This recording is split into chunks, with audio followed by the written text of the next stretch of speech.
tentang Superman yang mungkin Anda belum tahu. Berawal dari coretan dua anak SMA, Jerry Siegel dan Joe Shuster, Superman menjelma menjadi sebuah ikon baru dunia. Pahlawan super penegak keadilan dengan jubah merahnya ini dikenal publik dari berbagai generasi di seluruh dunia.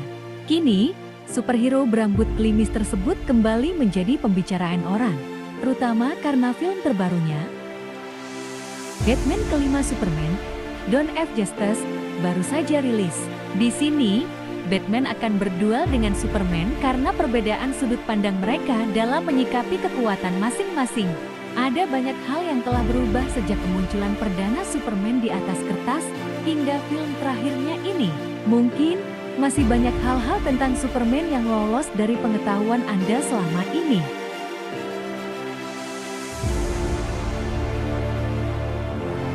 Awalnya, Superman adalah tokoh jahat. Pertama kali Jerry Siegel membayangkan tokoh Superman bukan pahlawan penumpas kejahatan yang ia pikirkan. Bersama Joe Shuster, teman kelasnya yang ia ajak sebagai ilustrator, Superman awalnya adalah seorang tokoh antagonis. Dalam terbitan Mandiri tahun 1933 bertajuk The Reign of the Superman ini, cerita Superman berawal dari seorang gelandangan yang menjadi kelinci percobaan seorang ilmuwan gila. Ia diberikan kekuatan super, namun malah membunuh ilmuwan tersebut. Superman lantas memanfaatkan kemampuannya ini untuk bersenang-senang, tak peduli meski harus merugikan orang lain. Setelah itu kekuatannya lenyap, dan ia menjadi gelandangan kembali.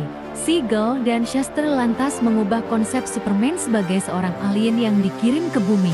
Selama bertahun-tahun, Siegel dan Dan Shuster kemudian mencoba menawarkan komik Superman ke sejumlah media, namun berkali-kali ditolak, sampai akhirnya diterima oleh DC Comics. Superman dijual kelewat murah. Saat ini, hak cipta atas karakter Superman memiliki nilai yang luar biasa besar. Namun dahulu, hal tersebut belum sepenuhnya disadari oleh duo Jerry Siegel dan Joe Shuster.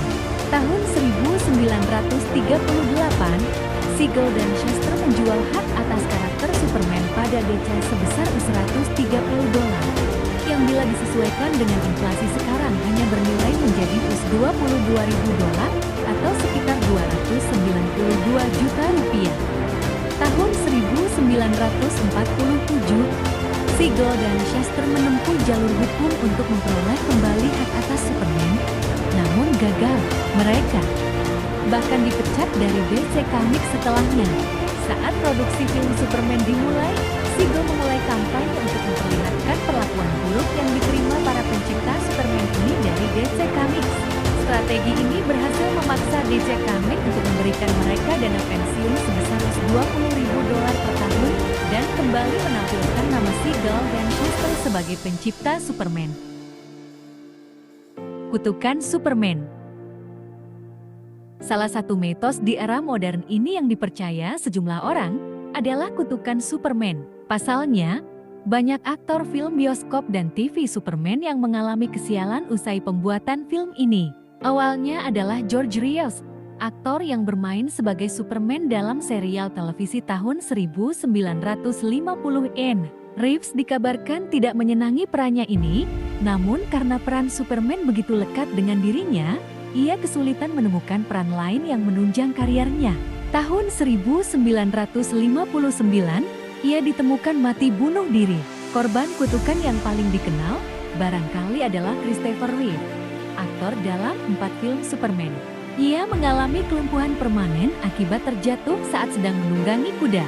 Sementara korban termuda adalah Lee Quigley yang memainkan bayi Kal-El dalam film Superman.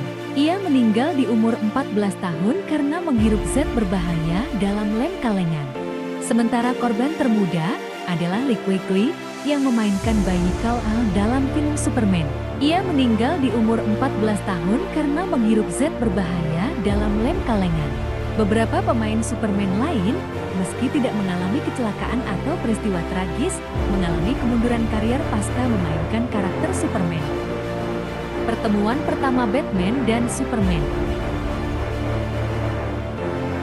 Bila membandingkan umur berdasarkan kemunculan pertama kali di buku komik, maka Superman terhitung sebagai senior Batman. Superman pertama kali dirilis pada April tahun 1938, sementara Batman debut bulan Mei tahun 1939. Kemunculan bersama keduanya justru tak terjadi di komik. Mereka bertemu pertama kali di serial radio The Adventures of Superman tahun ke-1945. Di buku komik, mereka baru berjumpa tahun 1952 di buku komik Superman edisi ke-76. Di komik ini, keduanya tak sengaja menjadi teman seperjalanan di atas kapal. Sejak itu, keduanya lantas lebih sering bertemu dan tak jarang berselisih, termasuk dalam Batman v Superman. Deretan L dalam Superman. Satu hal yang disadari penggemar berat Superman adalah banyak tokoh dalam film ini yang memiliki inisial L.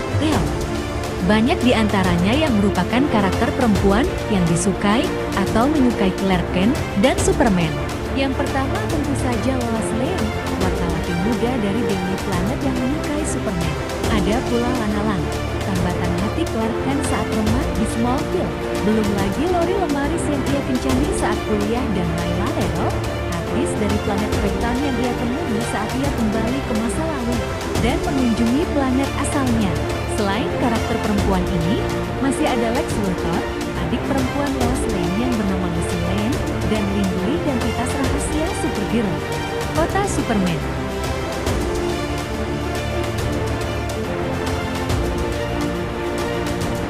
Cerita Superman berlatar sebuah kota fiktif bernama Metropolis. Namun di kehidupan nyata, ada kota Metropolis yang terletak di Illinois, Amerika Serikat. Penduduk di daerah ini lantas merangkul Superman dalam identitas kota mereka. Ada patung dan museum Superman di jalan utama kota ini. Surat kabar kota ini dinamai Metropolis Planet, yang terinspirasi dari koran dalam serial Superman, The Daily Planet. Tak hanya itu, bahkan setiap minggu kedua di bulan Juni, terdapat perayaan khusus untuk Superman. Artien